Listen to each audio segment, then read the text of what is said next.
le premier rendez-vous de cette quinzaine.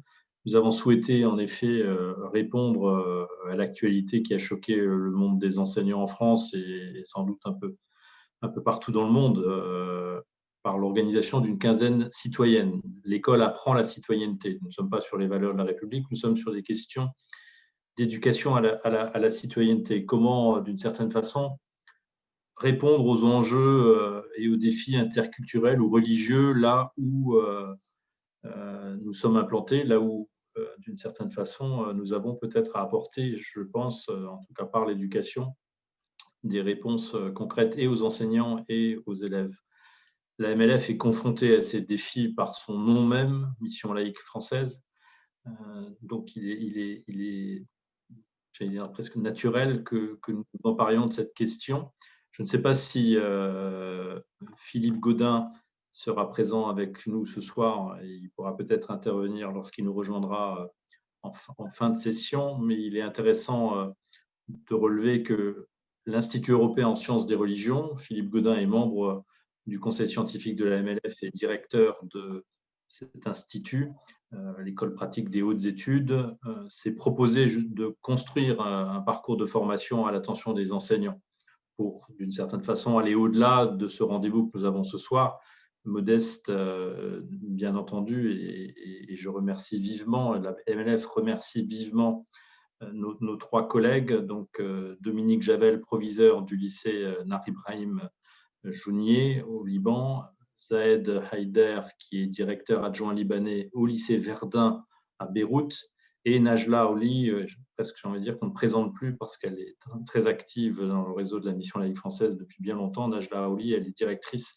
adjointe libanaise également à Tripoli, au lycée français Lamartine à Tripoli. Donc, nos trois collègues vont porter bien sûr ce sujet, cette question de l'enseignement du fait religieux comme une réponse justement à ce besoin de connaissance, de culture et de civilisation qui peuvent être marqués notamment par les religions et en prenant peut-être justement l'exemple du Liban dont les religions sont si présentes, mais ce n'est pas parce qu'elles sont présentes que les élèves ou les Libanais en connaissent les spécificités, en tout cas pour chacune d'entre elles. C'est aussi ce que vous nous aviez dit et qui est très intéressant. Et de la même façon, ce n'est pas parce qu'on est dans un pays inscrit, où la laïcité est inscrite dans sa loi, que pour autant nous sommes en mesure de maîtriser, de connaître les religions telles que nous devrions le faire, l'avoir dans nos programmes en tout cas. Merci Michel. Donc je vais prendre le relais, mais loin de moi l'idée évidemment de monopoliser la parole. C'est un travail à trois, donc je vais partager mon écran en le mettant alors juste une manœuvre à effectuer. Et voilà, là normalement vous devriez voir la première diapo sur l'enseignement du fait religieux. Alors ce travail-là que l'on a fait à trois avec Zahed et Najla prend corps dans finalement cette citation du texte récent de M. Debert là, sur faire vivre la pédagogie laïque, dans laquelle est évoqué ce respect du droit et des droits humains, la connaissance du fait religieux et la comparaison entre des systèmes de pensée et de représentation qui permettent de se comprendre et de débattre avec les outils de l'intelligence. C'est bien l'objectif qui nous a guidés en préparant cette intervention à trois voix. Alors, globalement, si vous voulez, moi, j'essaierai de poser un peu un cadre un peu peut-être général, et puis Zahed et Najla évoqueront sous forme ou de témoignages ou de ce qu'ils ont vécu, de ce qu'ils peuvent vivre actuellement au Liban. Mais le premier point qui importe, c'est peut-être de vous dire un peu qui sommes-nous, d'où nous venons, d'où parlons-nous. Donc, on parle déjà du Liban, et la première idée qui nous est venue, c'est de mettre en avant cette carte des confessions libanaises. Alors, on va aller du nord au sud pour nous présenter.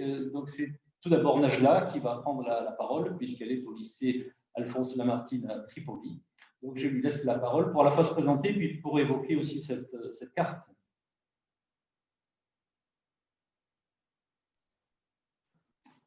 Najla. Au micro, Najla. Donc, bonsoir à tous. Heureuse d'être parmi vous et de partager avec vous un tout petit peu notre contexte tel qu'il est très bien illustré dans cette carte-là qui regroupe toutes les confessions du Liban et qui sont réparties aussi géographiquement. Donc, moi, je suis Najla Haouli, je suis la directrice adjointe libanaise au lycée de Tripoli.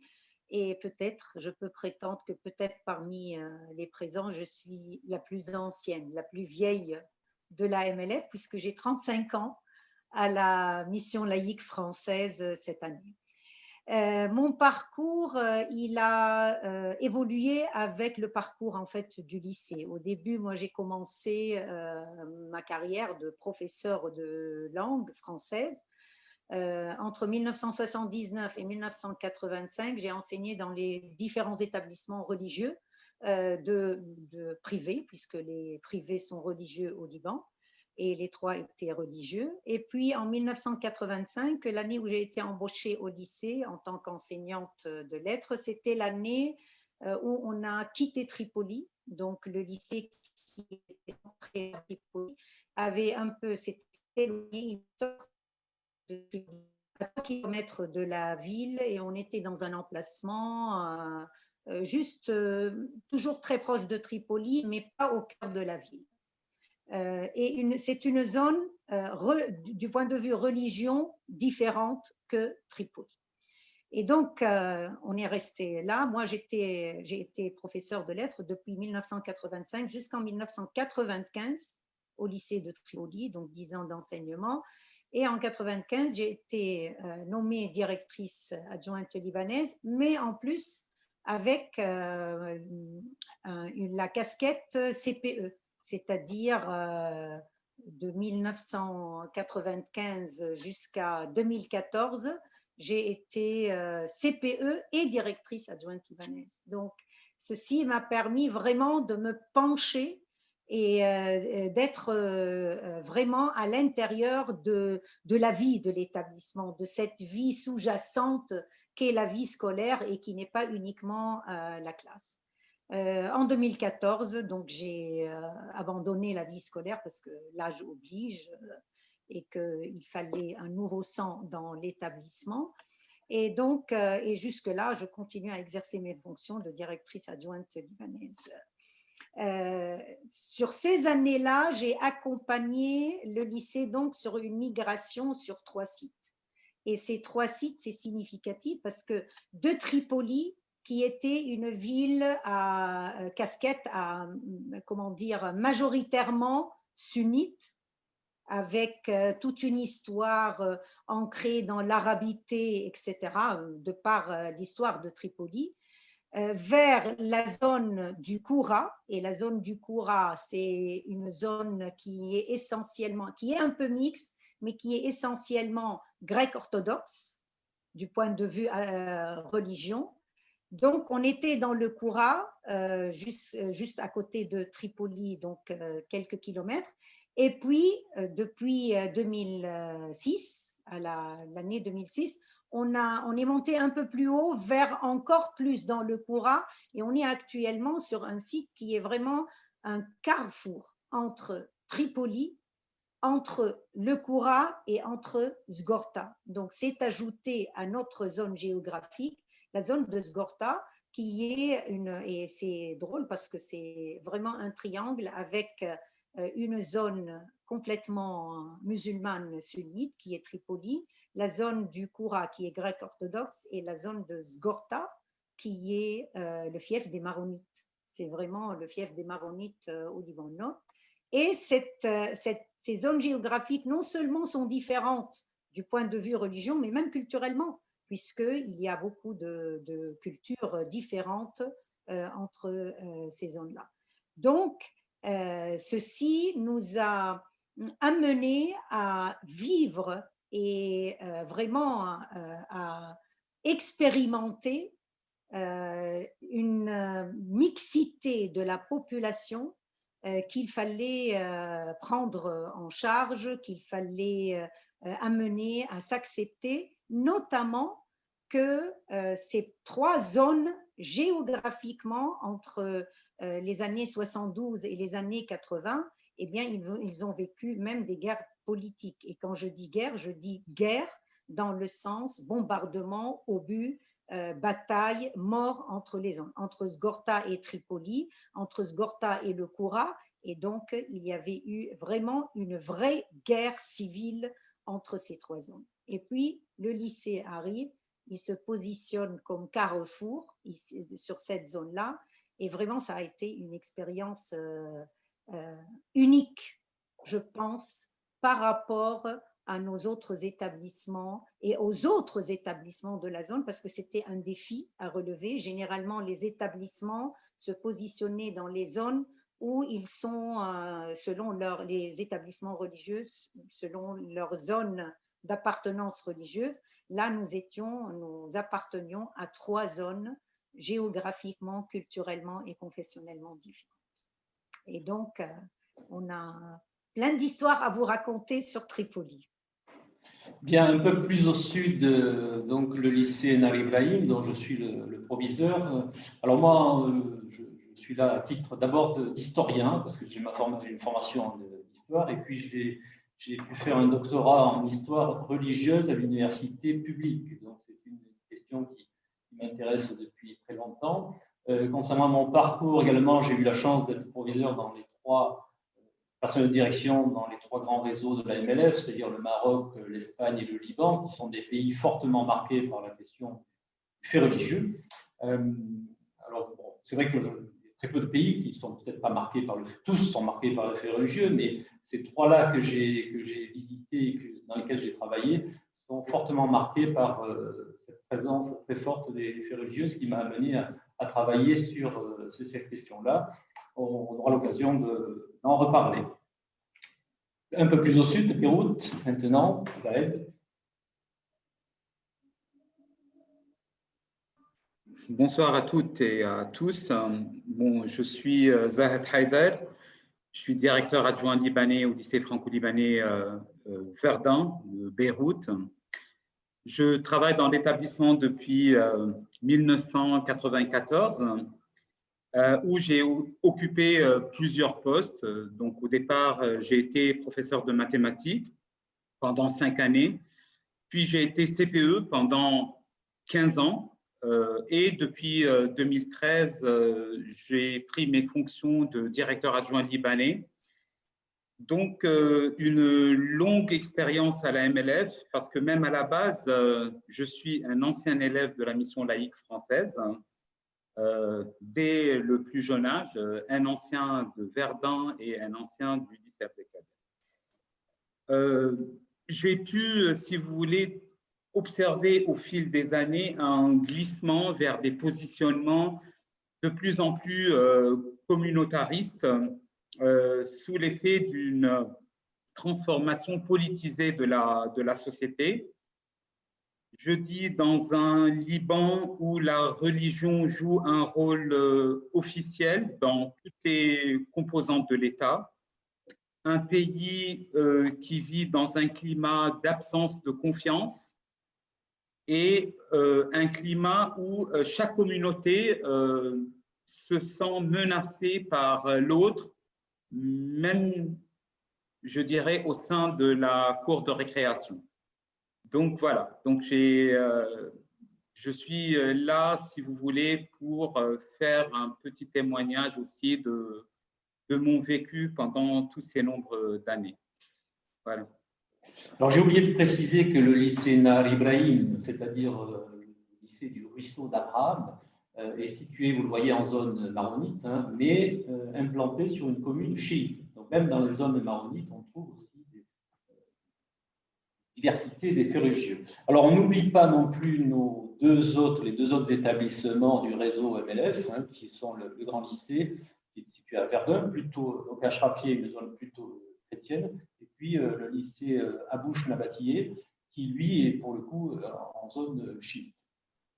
Donc, notre intervention, on va dire qu'il va y avoir quatre grandes étapes. On va vous donner peut-être quelques exemples de faits religieux. Avec cette question, peut-on échapper aux faits religieux finalement?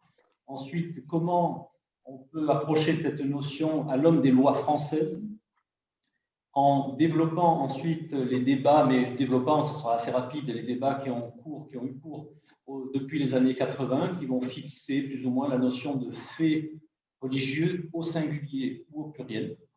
Et puis, la dernière partie sera faite surtout d'un échange à partir des partages d'expériences de Najla et Zahed sur toutes ces questions-là. Donc, peut-on échapper aux religieux? Alors, on est le 11 novembre. Le 11 novembre, on peut faire une lecture en France à la fois laïque ou religieuse. Rapidement, le défilé du 11 novembre, mais c'est aussi, on pourrait dire, pourquoi pas une procession. Deux lieux finalement sacrés, le monument aux morts, l'église. Dans le rite de la cérémonie du 11 novembre, on a toujours une minute de silence. Pourquoi pas la comparer avec un temps de prière. Lorsqu'on donne les noms dans certains villages, on répond à chaque nom qui est évoqué la mention « mort pour la France », à comparer pourquoi pas avec la litanie des saints. Le discours fait par le maire ou le sermon fait par le curé, et puis finalement les monuments aux morts qui sont une très belle illustration de ce que peut être une transposition du religieux dans le monde civil et laïque. Là, vous avez une photo d'un monument aux morts dans lequel la France, qui est représentée là, tient une palme et qui est un symbole habituellement attribué aux martyrs chrétiens. Donc voilà une lecture qui est tout à fait possible, hein, en ce sens que le fait religieux, finalement, inspire peut-être même la vie civile et laïque. Alors, autre exemple, cette fois plus local, cette fête qui est célébrée dans les établissements libanais, Sainte-Barbe, Barbara. Alors, Najla peut en dire un petit mot rapide. En fait, je suis étonnée que vous mettiez Sainte-Barbe, parce que personne ne la connaît sous le nom de Sainte-Barbe. Ici, à Naribaïm, on parle de Sainte-Barbe. Voilà, c'est Berbara, ça s'appelle Berbara. Et en fait, elle est fêtée par tout le monde, vraiment par tout le monde.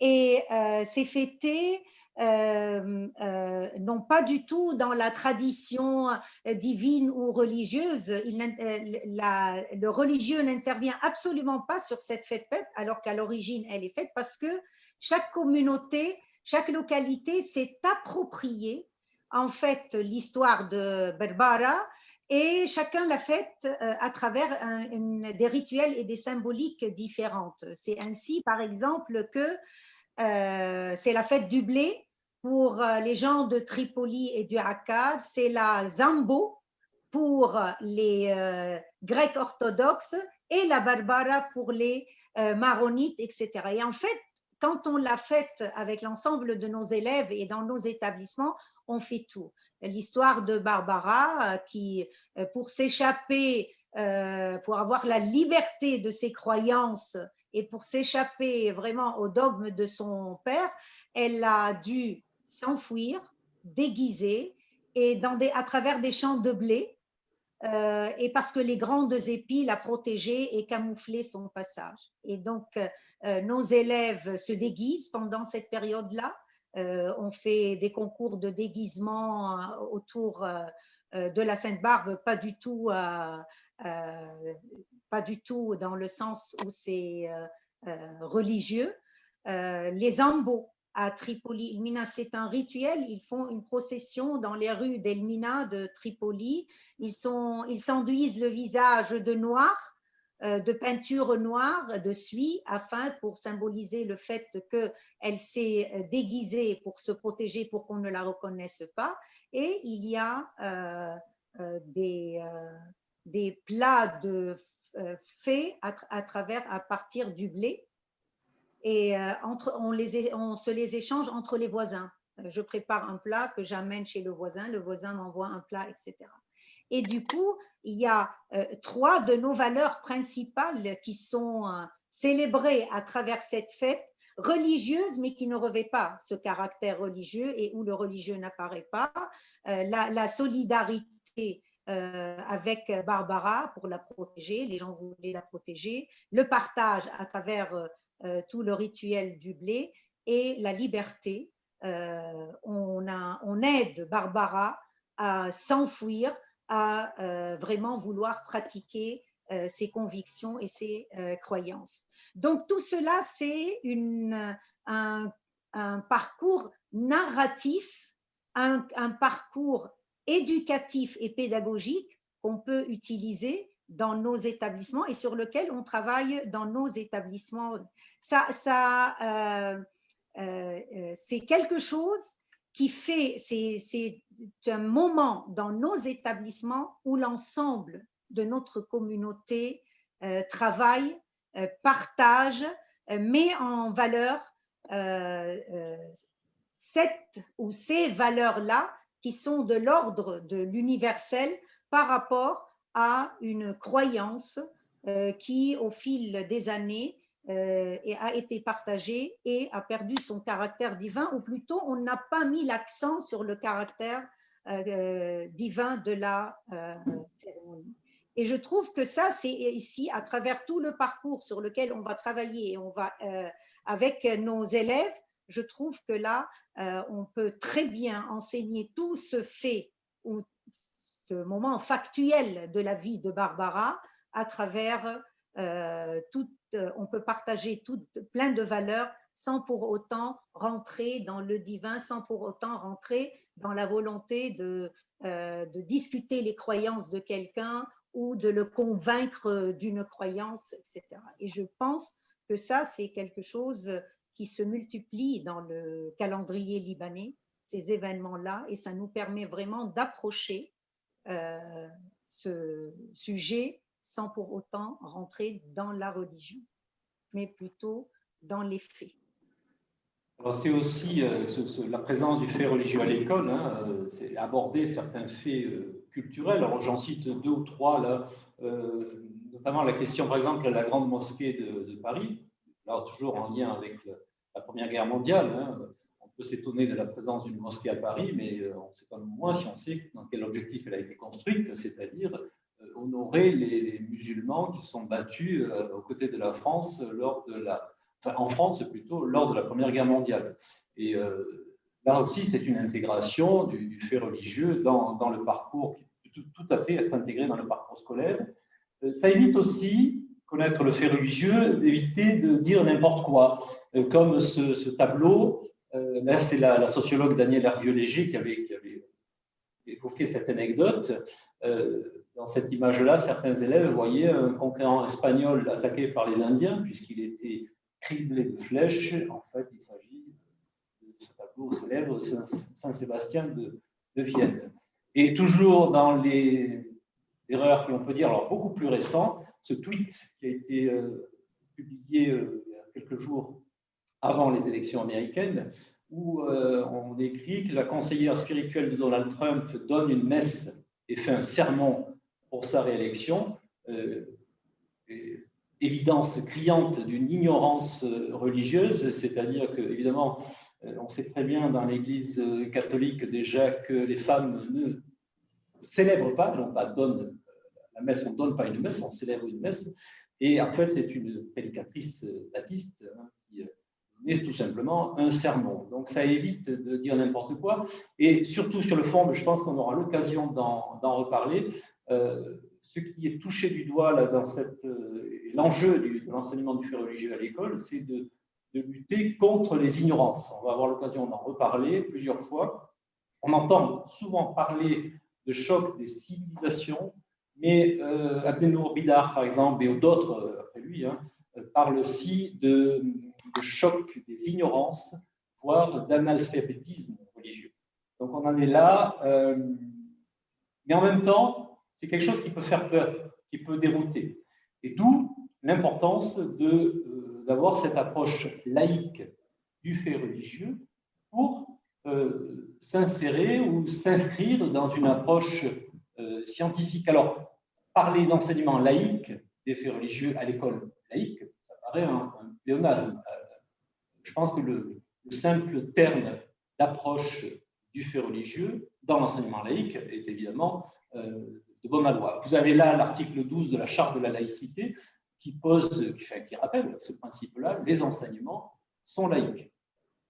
et afin de garantir aux élèves l'ouverture la plus objective possible à la diversité des visions du monde, ainsi qu'à l'étendue et à la précision des savoirs, aucun sujet n'est a priori exclu du questionnement scientifique et pédagogique. Le cœur de la question est là. On aborde le fait religieux sous l'angle de la connaissance et non pas sous l'angle de la transmission de la foi. Mais il ne s'agit pas de faire une école talmudique, catéchisme, une école coranique ou que sais-je. Non, il faut s'inscrire dans cette approche-là, la connaissance, on va y revenir, d'où le terme de fait religieux, et ne pas avoir peur, aussi je pense qu'on en reparlera, de cette notion de fait religieux, qui souvent peut faire peur. Alors, juste un rappel très rapide, parce que parfois on l'oublie, mais je crois que c'est important de rappeler notamment ces deux lois fondatrices, la loi du 28 mars 1882, qui porte d'abord sur l'organisation de l'enseignement primaire et des programmes. Le terme école laïque n'est pas utilisé dans cette loi du 28 mars 1882. En fait, c'est l'éducation morale et religieuse qui disparaît de la loi. Elle était dans la loi Fallou de 1850, elle disparaît et elle est remplacée par l'instruction morale et civique. Donc ça, c'est la première étape de ce qu'on a appelé la laïcisation. En 1886, c'est la deuxième étape, l'enseignement est exclusivement confié à un personnel laïque, c'est-à-dire qui n'est pas clerc, qui n'est pas prêtre ou frère. Les frères des écoles chrétiennes, par exemple, qui enseignaient. Alors ça ne veut pas dire qu'en 1886, les prêtres n'enseignaient plus dans les écoles publiques. On avait encore des professeurs dans les clercs, religieux ou religieuses dans les écoles publiques jusqu'en 1914, parce que c'était tout simplement une question de remplacement des personnels, de formation des personnels. Mais ce qui importe, c'est qu'en fait, il y a une déconfessionnalisation tout en tenant compte du contexte religieux. L'article 2 de la loi du 28 mars est très clair. Les écoles primaires publiques vaqueront un jour par semaine, en août du dimanche, afin de permettre aux parents de faire donner, s'ils le désirent, à leurs enfants l'instruction religieuse en dehors des édifices scolaires. Donc les choses sont posées, sont très nettement posées. Il n'y a plus d'instruction religieuse dans les écoles publiques, ce qui n'était pas le cas avant 1882, mais on autorise la possibilité de le faire en dehors du temps scolaire. Ce jour par semaine, ça a été au départ le jeudi et puis le mercredi. Alors, cette approche laïque s'illustre aussi par cette lettre de Jules Ferry aux instituteurs, 1883. Je vous la lirai, mais le texte sera, je pense que le diaporama sera à votre disposition. Ce qu'il faut bien avoir en tête, c'est finalement lorsque vous proposez aux élèves un précepte, une maxime quelconque, demandez-vous si un père de famille, je dis un seul, présent à votre classe et vous écoutant, pourrait de bonne foi refuser son assentiment à ce qu'il vous entendrait dire. Si oui, abstenez-vous de le dire, sinon, parlez hardiment. Pourquoi? Parce qu'en fait, on n'est pas là pour présenter sa propre sagesse, mais la sagesse du genre humain. La notion d'universalité apparaît à ce moment-là. Donc, c'est une prudence, finalement, qui a pu avoir comme effet d'éviter aux professeurs d'aborder de près ou de loin ces sujets. Mais dans le fond, ce qu'il faut retenir, je crois, c'est que la morale laïque n'interdit pas de traiter du fait religieux comme objet de connaissance. Alors, ces débats, donc là, c'est 1882, 83, 86, vous avez 1905, la loi de séparation des églises de l'État, et puis des batailles assez vives parfois. La question ressurgit dans les années 80 avec une série de rapports. Alors, ça commence dans les années 81-82. Il y a trois rapports qui posent vraiment les questions de fond. C'est le rapport Joutard, Philippe Joutard, l'historien, inspecteur général, qui constate dans sa première phrase que du fait de l'inculture religieuse, un pan entier de la mémoire collective est menacé. Et il met en avant trois points essentiels et importants. Tout d'abord, l'ignorance du religieux risque de créer une culture d'héritier acquis qui va avoir les clés de l'enseignement du fait religieux, si ce n'est ceux qui sont nés dans un contexte religieux. Donc, ceux qui n'appartiennent à aucune communauté religieuse passeront sans doute à côté d'un pan entier de la mémoire collective. Ensuite, il met en avant un point qui est tout à fait important, c'est-à-dire qui a été repris, qui est actuellement dans les programmes. Cette ignorance ne permet pas non plus d'appréhender nombre de réalités contemporaines. Et enfin, une diversité religieuse plus grande en France, notamment avec l'ouverture au monde musulman, rend plus urgente encore une large information. Vous voyez, ces débats-là, 1989, ce texte pourrait presque être retranscrit de nos jours. En 1989, le rapport Joutard. En 1991 a lieu un colloque assez important dans l'Académie de Besançon qui s'intitulait « Enseigner l'histoire des religions ». L'histoire des religions, non pas l'histoire du fait religieux. On va voir qu'il va y avoir un glissement sémantique dans une démarche laïque. Quel choix fait désormais l'éducation nationale à partir de ces périodes-là? C'est non pas de créer une nouvelle discipline, histoire religieuse, histoire du fait religieux, pour des raisons économiques aussi, mais pas seulement. L'idée étant de faire une approche qui passe par les disciplines scolaires qui existent, et non pas créer une nouvelle discipline. En autre étape fondamentale, c'est le rapport Debré, 2002, qui a été commandé suite aux attentats du 11 septembre 2001. Alors, je ne vais pas lire l'ensemble, mais là, c'est pareil, c'est la première phrase très importante. Le but n'est pas de remettre Dieu à l'école, mais de prolonger l'itinéraire humain à voie multiple. Et la dernière phrase, on ne renforcera pas l'étude du religieux sans renforcer l'étude tout court. Ça participe d'un phénomène beaucoup plus vaste. Et surtout, cette phrase-là, sur laquelle c'est bien de la voir bien en tête, hein, le temps paraît maintenant venu du passage d'une laïcité d'incompétence, c'est-à-dire au sens juridique. Surtout pas, n'en parlons pas, c'est un tabou, on risque de choquer, à une laïcité d'intelligence. Il faut comprendre, il faut voir, comprendre ce que l'on a autour de nous. Donc, ce passage d'une laïcité d'incompétence, eh bien oui, on peut dire les professeurs sont compétents pour enseigner le fait religieux. Ce n'est pas une notion qui doit rester aux mains des clercs, quels qu'ils soient d'ailleurs. C'est une notion qui peut être abordée par l'ensemble du corps professoral et passer donc de cette incompétence à l'intelligence. Alors, Régis Debray a écrit un article très intéressant dans la revue Études. Qu'est-ce qu'un fait religieux? Alors, ce qui est intéressant, c'est que cette revue Études est une revue publiée par les jésuites.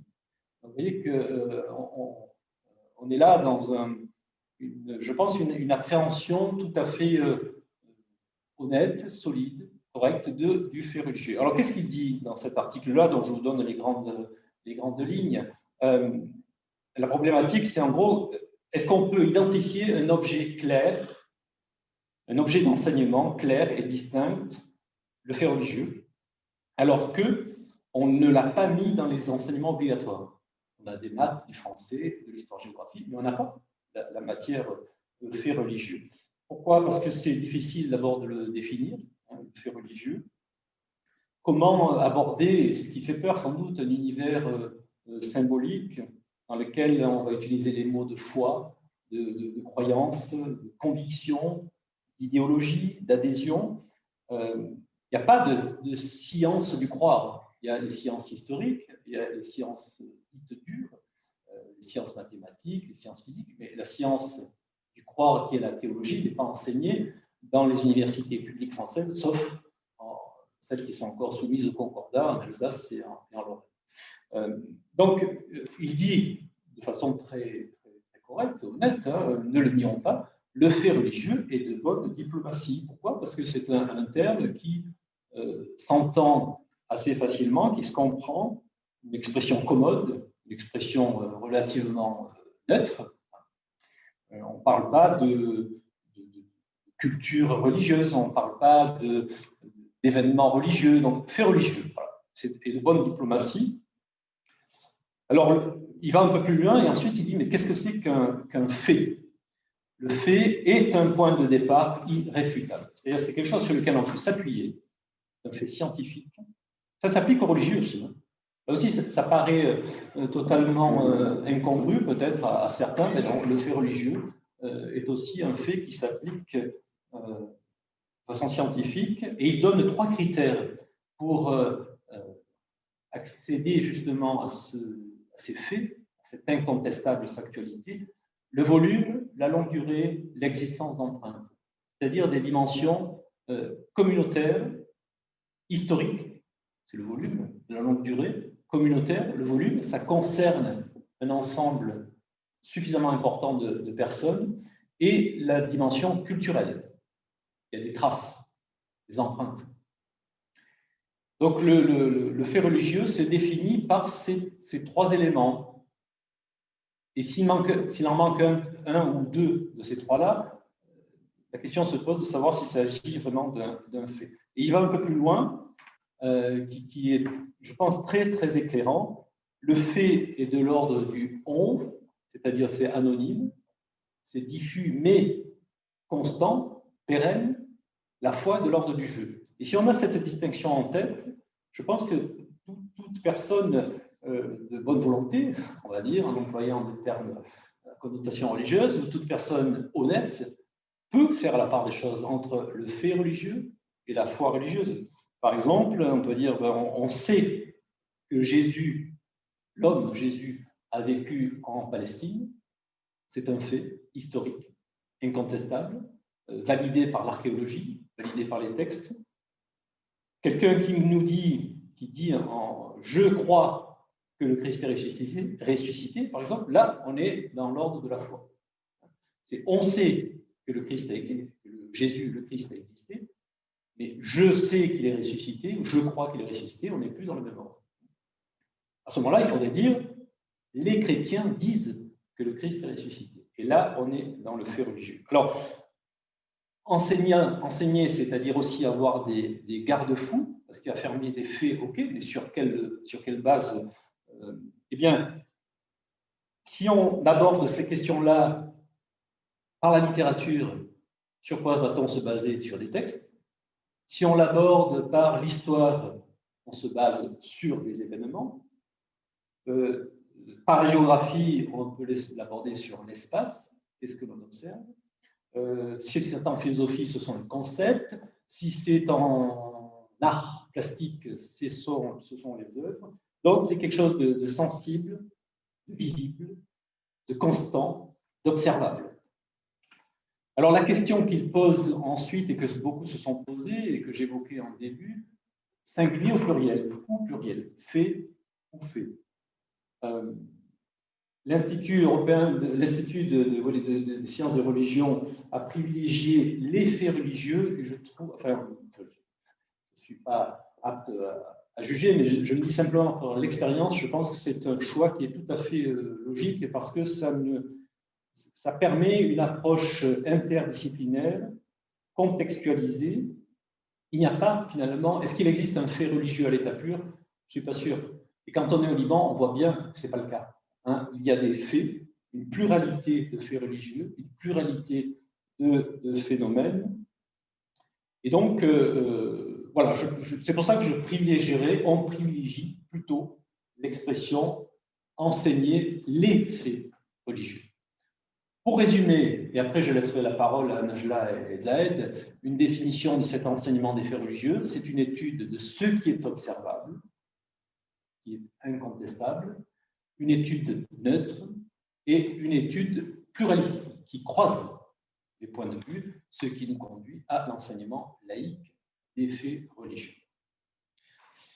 Alors, ces faits religieux, on a, avec Zahed et Najla, essayé de mettre en avant 5 points, 5 objectifs, et je vais leur laisser la parole pour que, voilà, chacun a une petite, des observations, sur des remarques, des témoignages, justement, sur chacun de ces 5 points. Alors, je ne sais pas si c'est Najla ou Zahed qui démarre. Merci, Dominique. Moi, je voulais faire un petit commentaire sur la compréhension de la laïcité et compréhension de l'autre. diapo. Je dirais que le principe de la laïcité n'est pas compris, vécu et appliqué de la même manière d'un pays à un autre, ça on le sait, ou même d'une région à une autre dans un même pays. Au lycée Verdun de Beyrouth, par exemple, où le port de voile a été toléré chez les élèves, parler de laïcité, c'est insister plutôt sur les notions de tolérance, du vivre ensemble, ce qui est peut-être différent dans une ville comme Tripoli, dans le nord du Liban.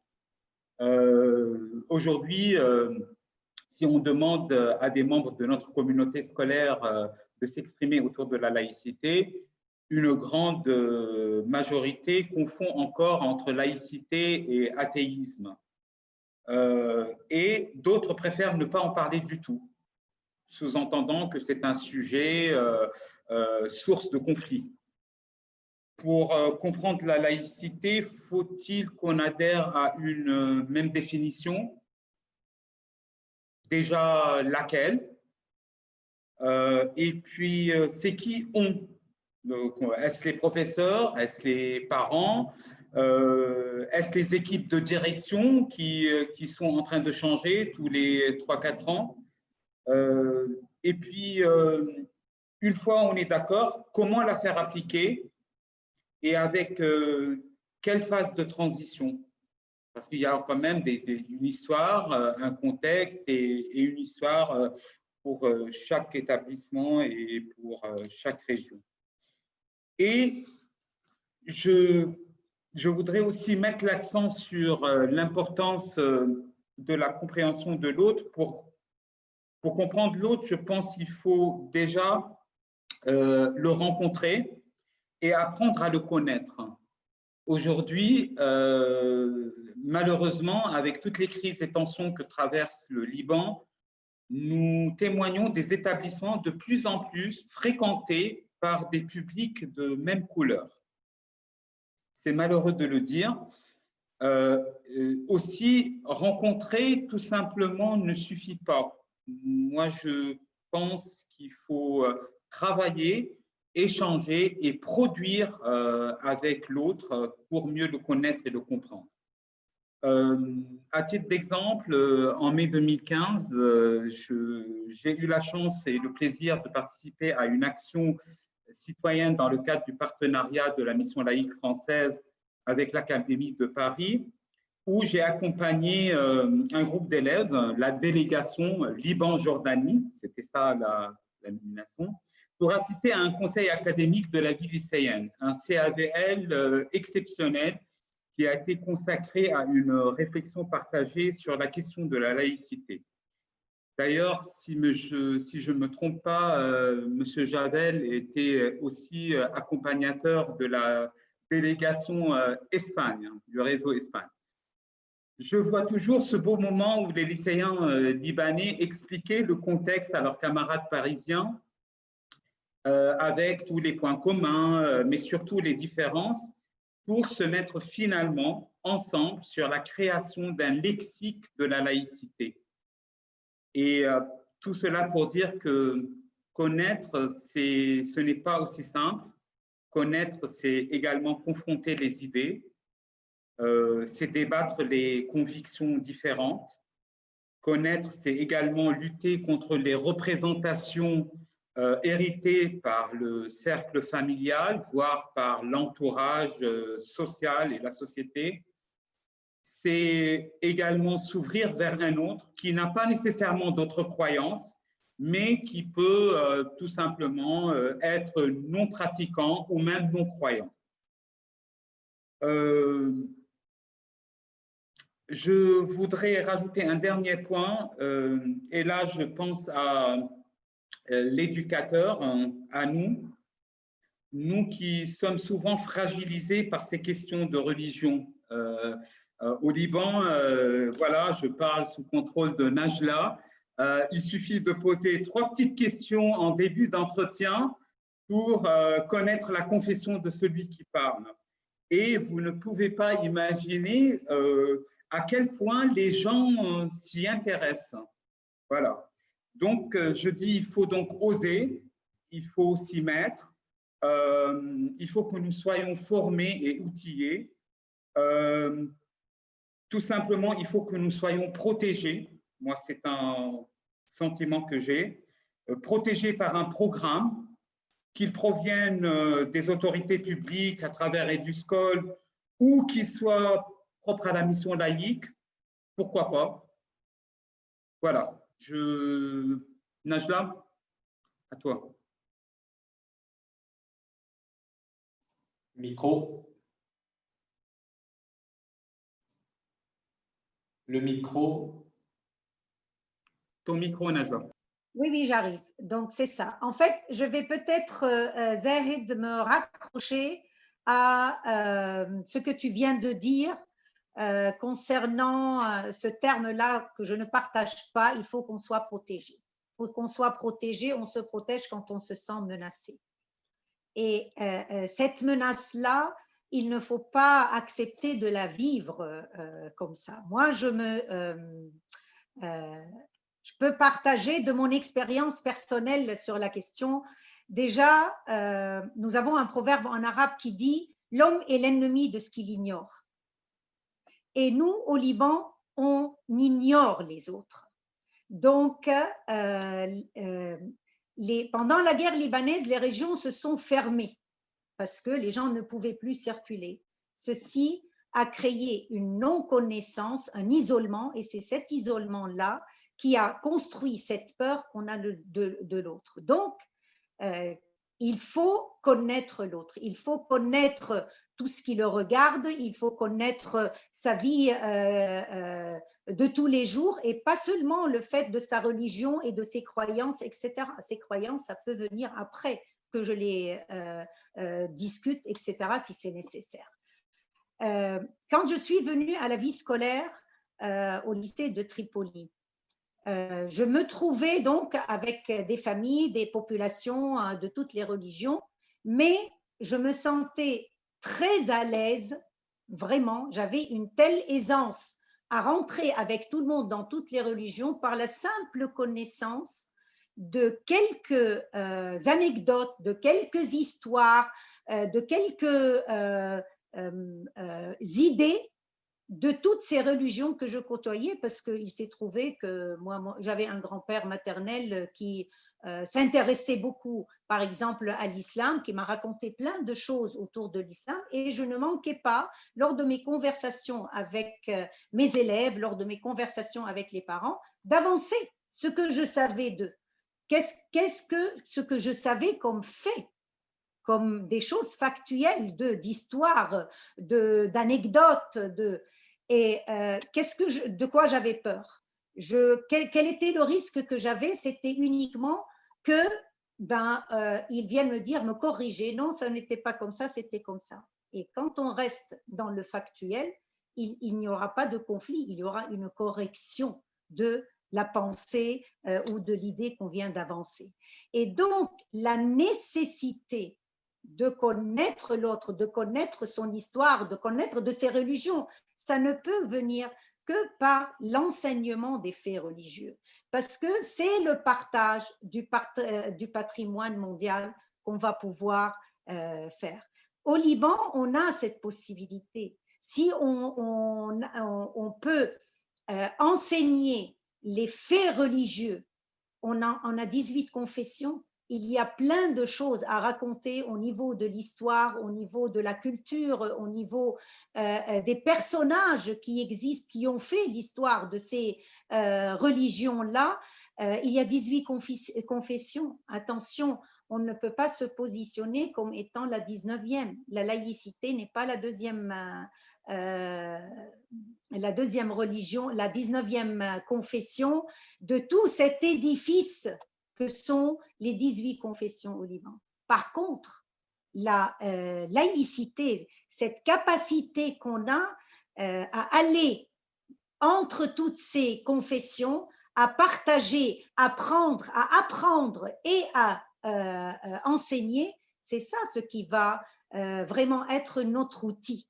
La laïcité, ce n'est pas l'enseignement qu'on va donner, mais c'est l'outil. Je dirais, dans cet édifice, c'est l'ascenseur qui va pouvoir circuler entre tous les étages de cet édifice, s'arrêter partout où il veut, tout simplement parce qu'il renferme en lui cette connaissance, et je dis bien la connaissance qui a été inculquée à ces élèves-là, qui a été donnée à ces élèves, et du coup, quand on sait, quand on est là avec notre savoir, qu'on soit professeur, qu'on soit élève, etc., on ne fait plus peur à l'autre, on inspire confiance. Combien de fois, lors de moments conflictuels avec un parent autour de quelque chose, avec son enfant dans la cour de l'établissement ou avec un professeur, oui, mais parce que lui, il dit ça par rapport à ma confession, etc. Combien de fois il suffit de glisser une petite connaissance.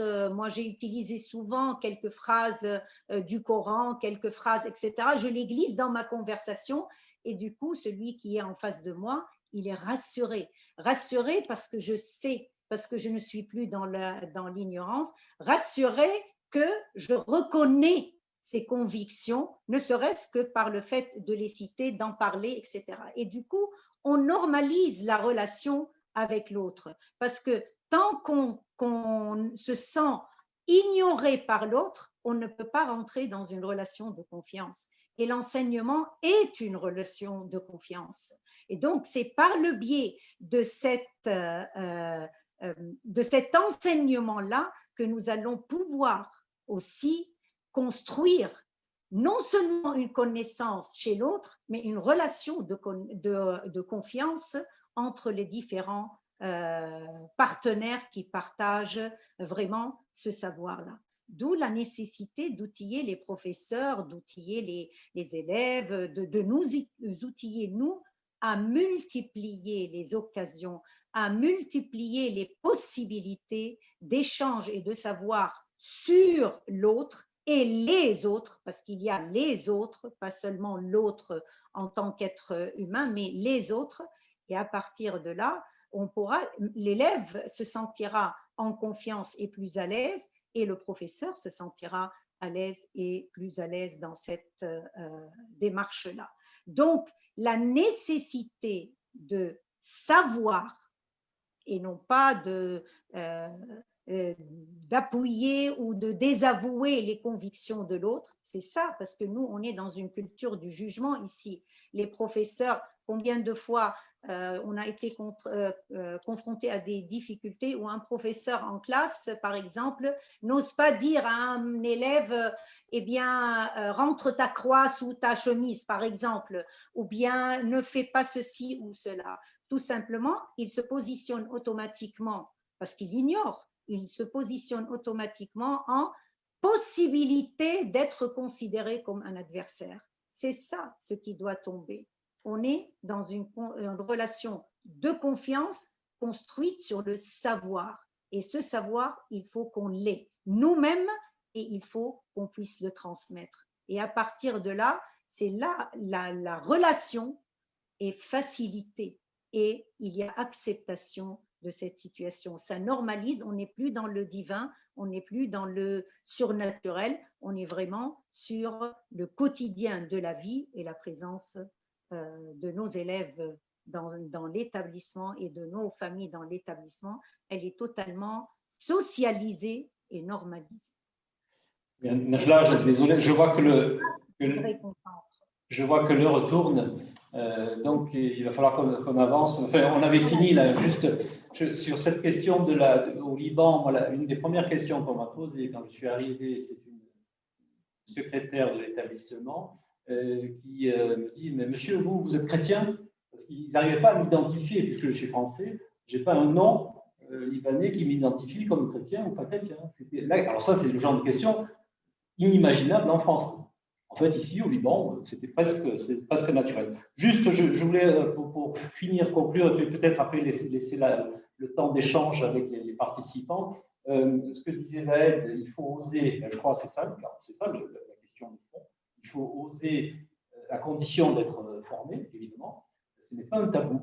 Le fait religieux ne doit pas être un tabou dans l'école laïque. Et puis, la question des programmes, c'est peut-être pas une. Alors, si on avait eu le temps, et peut-être ce sera l'objet d'une autre intervention, on aurait pu voir que tous les programmes finalement de l'éducation nationale comportent des ouvertures vers le fait religieux, quels que soient les niveaux pratiquement. Et donc ces programmes-là, si ce n'est pas une protection, peut-être au moins ça donne une légitimité aux professeurs. C'est dans le programme, je vous en parle, c'est dans le programme, mais d'une façon scientifique.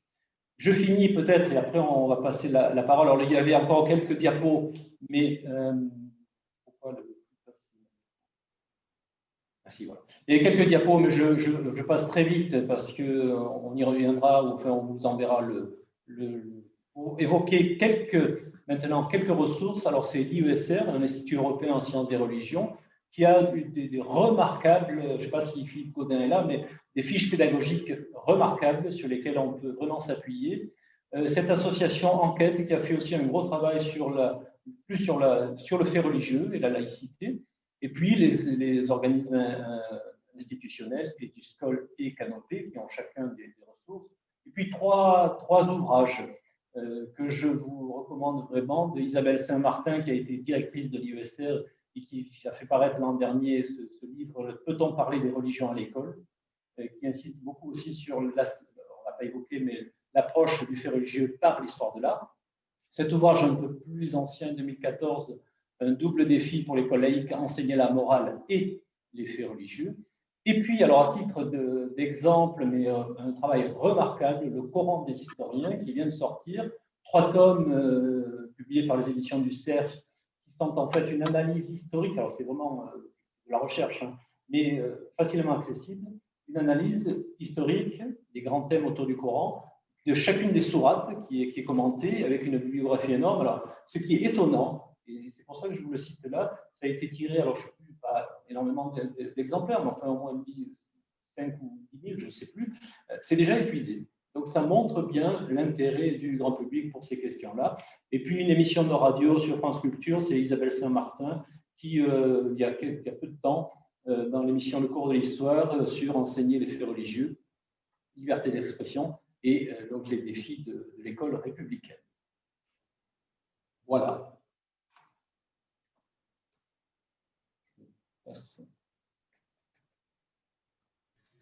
Est-ce que Dominique, bonjour à tous. Est-ce que ça peut mettre la diapo sur les sources, pas celle sur les livres, mais celle sur les sources? Oui, alors je viens de me déconnecter. Et bonsoir à tous les autres. Mais sinon, on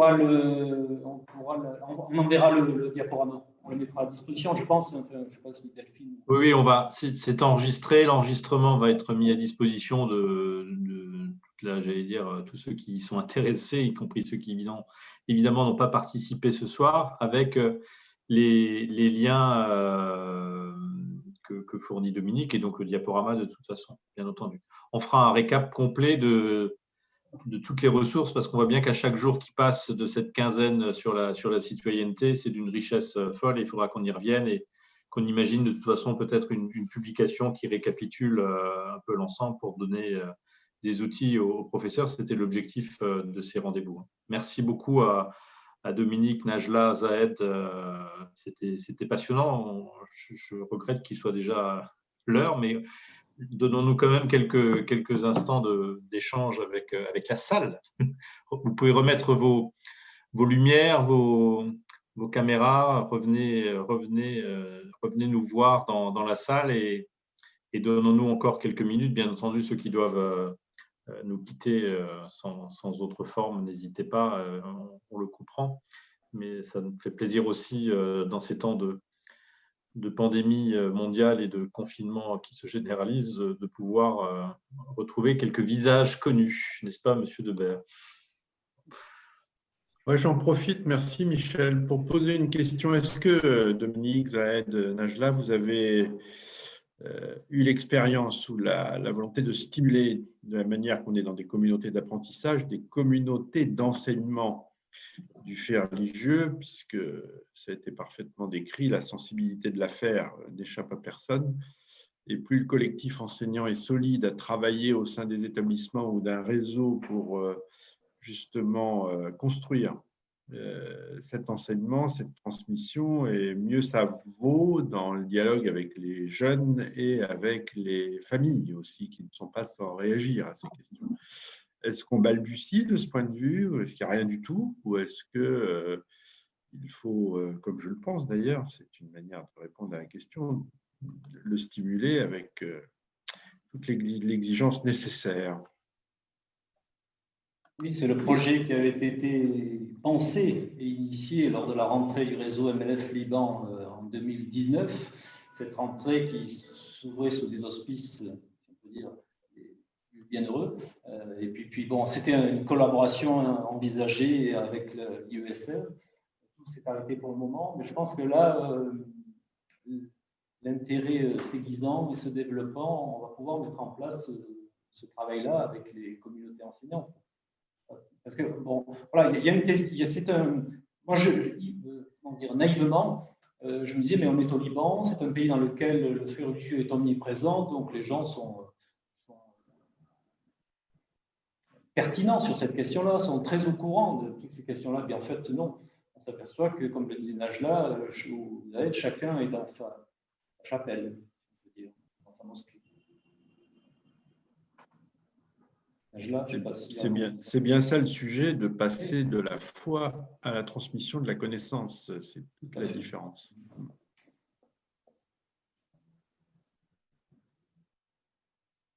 Les projets interdisciplinaires le permettent. Il faudrait peut-être commencer par là. Déjà, en faire le choix dans le projet d'établissement et construire des projets annuels, 2 ou 3, qui permettraient de faire ce parcours avec les élèves et qui engloberaient les classes de l'établissement, en fait, les cycles, etc. Et ça dépend. Tout à l'heure, quand j'ai cité Barbara, la sainte Barbe, comme on dit, tout le monde sait qu'il s'agit d'une sainte, mais on ne s'arrête pas à l'aspect religieux ni la sainteté de Sainte Barbara, tout ce qu'on a construit, tout le parcours qu'on a construit, les ateliers de cuisine, la recherche autour du blé, les déguisements, le concours qui avait englobé tout l'établissement, un concours de déguisement qui avait été fait dans les classes, etc., ça avait mobilisé l'ensemble. Et pour faire cela, le travail, que ce soit en arabe, en mathématiques, en français, n'importe quoi, en arts plastiques, etc., l'ensemble de l'établissement a travaillé pour faire la recherche et pour dégager vraiment ces valeurs illustrées à travers tout ce parcours de la Sainte Barbe. Moi, je pense que des projets comme ça, c'est des projets fédérateurs qui peuvent être faits dans l'établissement. On a un calendrier au Liban qui s'y prête. On a plein de journées interreligieuses, etc. Vous demandez à nos élèves de Tripoli qui sont sunnites qu'est-ce que c'est que le Ashura. Pour vous, la seule chose qu'ils retiennent, c'est les gens qui se flagellent. Ce n'est pas ça, Ashura. Ce n'est pas uniquement ça. Et donc, à partir de là, oser en parler, oser décrire, faire des recherches, que ce soit à travers… ça peut être lancé par le professeur d'histoire-géographie, mais pris par différentes disciplines. Les EMC s'y prêtent, les projets en seconde s'y prêtent, même dans les petites classes, on peut construire des parcours là-dessus. Et moi, je pense que ça passe par ça. Tout ce qui est anecdotique, tout ce qui est narration, tout ce qui est fait et histoire, qui sont racontés tout autour de ces histoires-là. Moi, tout ce que je connais de l'islam, ce sont les anecdotes, les histoires de mon grand-père, qui lui, il était chrétien et pratiquant chrétien, mais il s'intéressait beaucoup à l'islam, il connaissait, son magasin était tapissé de versets du Coran, et à chaque moment que j'étais avec lui, il me racontait plein. C'est tout ce qui m'est resté. C'est cet aspect-là, comme les contes qu'on peut raconter, et bien c'est comme ça que ça peut passer et le savoir se construit. Et à partir du moment où le savoir se construit, ça y est, on est tranquille. Les oppositions, les barrières vont tomber obligatoirement. Il y a quand même un problème de validation aussi, hein, Najla. Beaucoup de gens, comme le disait tout à l'heure Dominique, peuvent être limite dans le raconter n'importe quoi, n'est-ce pas? Il en a donné quelques citations. C'est pour ça que je parle de communauté de transmission. Il faut être ensemble et valider ce que l'on raconte à partir de cas comme celui que vous avez parfaitement décrit depuis le début, et ensuite aller vers des formes de transmission qui soient organisées, validables, crédibles aussi par des jeunes qui ont leur propre culture. Tout à fait. Et on peut, dans ce domaine-là, effectivement, très vite raconter n'importe quoi. Tout à fait. Le danger est là, quoi, parce qu'on nourrit, soit on a une position indifférente, soit on a une position militante. Et dans les deux cas, ni l'une ni l'autre n'est recevable dans un enseignement, dans notre enseignement. Et la question d'être la neutralité, c'est pas justement dire ça ne m'intéresse pas, bien au contraire. Si je me permets, je trouve que cette présentation, elle est excellente du fait qu'on replace le fait religieux dans un contexte de savoir. Parce que, comme Najla et Zahed l'ont dit, au Liban, quand même, on a vécu des moments assez durs et ce qui nous rattrape, ce n'est pas uniquement la religion ou la religiosité ou le fanatisme, ou peu importe, c'est surtout tout ce qui est de l'inconscient collectif, qui est relié à des faits qui ont été empreints de beaucoup de douleur, et ce sont des moments, malgré le temps, qui émergent de temps à autre quand il y a des crises qui surgissent. Donc moi, je trouve que l'exemple qu'on a eu ce soir de se tendre la main et de se dire que le fait religieux doit être un fait de connaissance, un savoir scientifique, parce que la première chose à faire, c'est déjà de connaître déjà soi-même sa religion au fond et d'aller vers l'autre. Et de se dire qu'en fin de compte, nous, en Orient, on a eu la richesse d'avoir les trois religions qui ont émergé de nos terres. Et ça, c'est une richesse incroyable qui fait que Dieu est un pour tout le monde. Et je pense que si on parle de ce constat, ce n'est qu'union et force, et c'est magnifique. Merci pour votre écoute.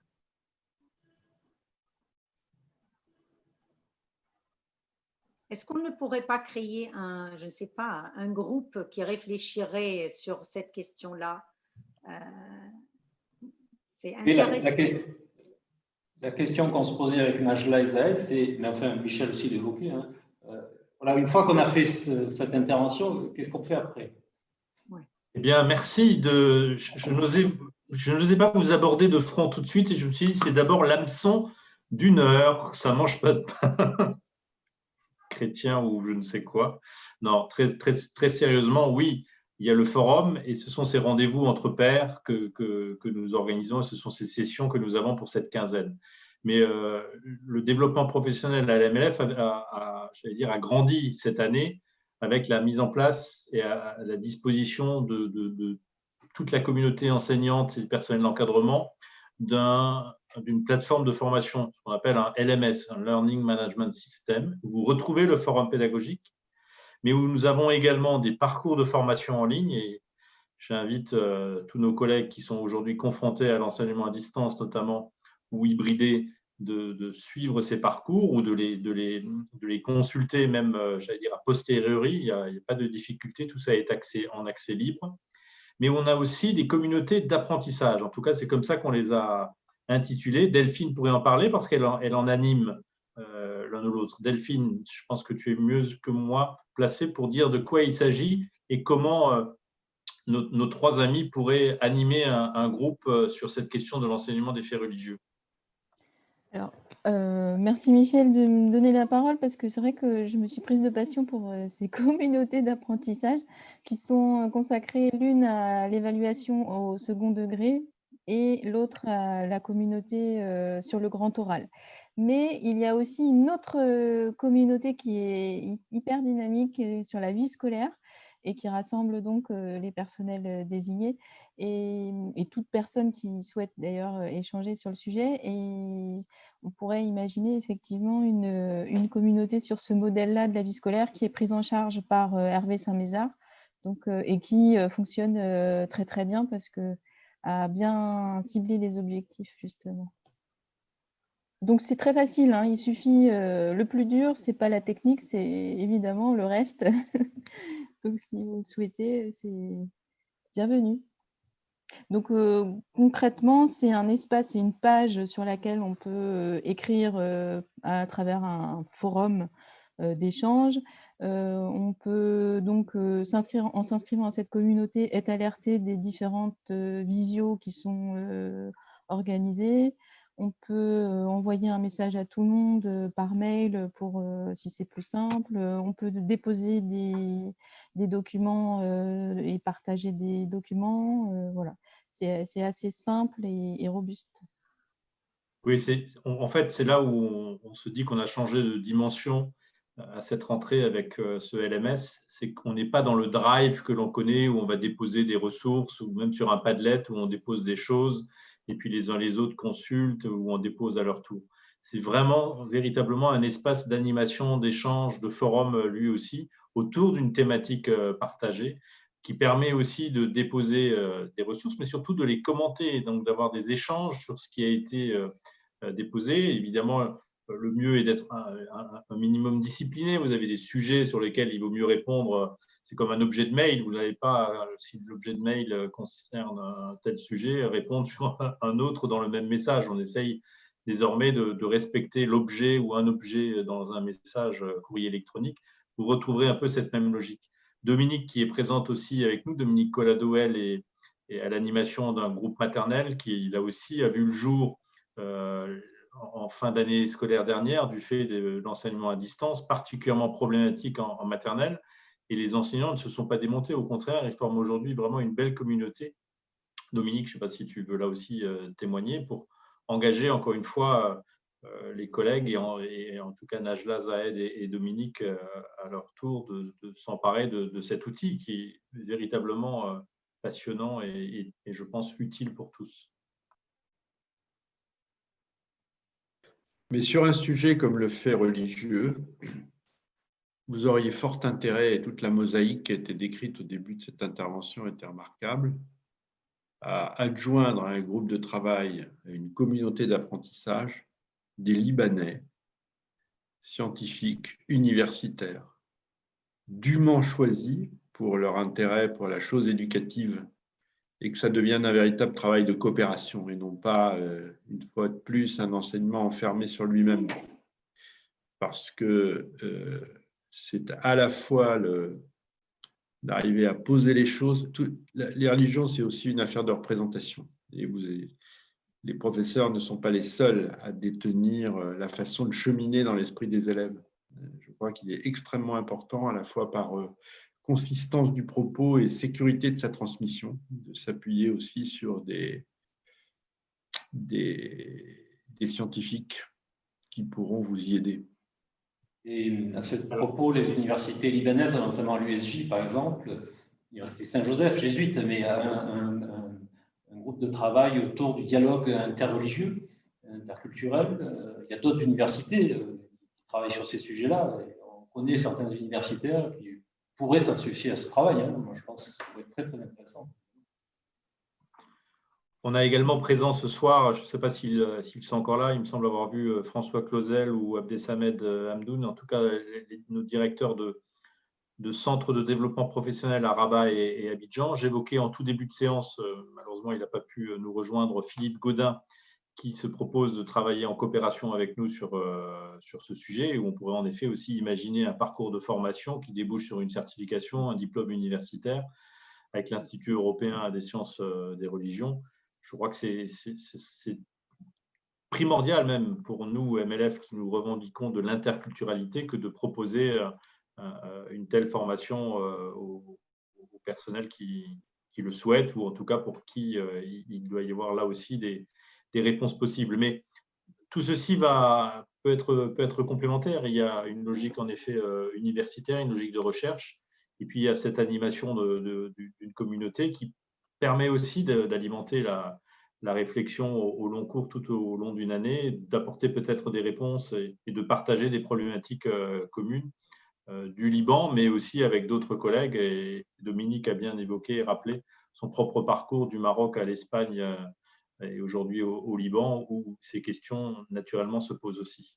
Juste pour conclure, peut-être juste une allusion à l'Espagne. Vous savez qu'on dit qu'en Espagne, un prêtre est toujours suivi par quelqu'un, soit avec une bougie, soit avec un fusil. Mais c'est intéressant de la place du religieux là aussi. À Tripoli, il faut regarder un peu. À Tripoli, le dimanche dernier, il y avait une manifestation par la municipalité de Tripoli, les autorités libanaises, et ils ont nommé 7 rues de nom de 7 archevêques religieux. À Tripoli, au cœur même d'une ville sunnite, on a 7 rues du nom de 7 archevêques qui avaient imprégné la ville et laissé leurs empreintes dans la ville, qui sont tous décédés, mais qui avaient vraiment laissé leur empreinte dans la vie communautaire de Tripoli. Alors là, ça ouvre sur encore autre chose, c'est-à-dire la notion d'identité. Quelle est enfin bon, on va pas, sinon on y passerait la soirée, mais l'identité qui est fortement affirmée ici. Hein. Comment marquer son identité? Et là, on n'est plus forcément dans le dialogue. On peut le voir sous un terme de respect, d'écoute, de compréhension de l'autre, mais aussi on peut le voir sous un autre aspect. Je m'impose, je suis chrétien, j'impose des noms de rue. Ou je suis chrétien, je mets une croix au sommet de la montagne. La distribution des portefeuilles du gouvernement. Hein? C'est les religions maintenant, les confessions qui revendiquent leur part. C'est politique. Le système confessionnel au Liban, enfin bon, voilà. En tout cas, il y a des choses qui commencent à changer au Liban. Au niveau des universités, là, on apprend tous les jours que les partis politiques, en termes d'élections dans les universités, les indépendants et les laïcs commencent à prendre, eux, à réussir les élections dans les universités. Et ça s'est passé déjà dans 2 universités, dans 2 grandes universités au Liban, où les partis politiques se sont retirés et ils ont laissé toute la place à des élèves indépendants, laïcs. Donc, je pense qu'il y a quand même quelque chose qui change au niveau de la population. Donc, voilà. Je pense que c'est propice actuellement. Là, actuellement, pendant cette période qui est vraiment une période de crise, mais c'est propice, notamment, les gens dépassent le religieux. On est dans le politique, mais le religieux, les frontières commencent à tomber. Les gens en ont marre. Et c'est peut-être le moment maintenant que d'amorcer cette démarche de transmission de savoir, parce que les gens, psychologiquement, sont prêts. C'est une excellente nouvelle et il faut en effet des signes aussi positifs que ceux que vous nous avez partagés, en tout cas ce soir. Merci. Merci pour votre écoute. Merci.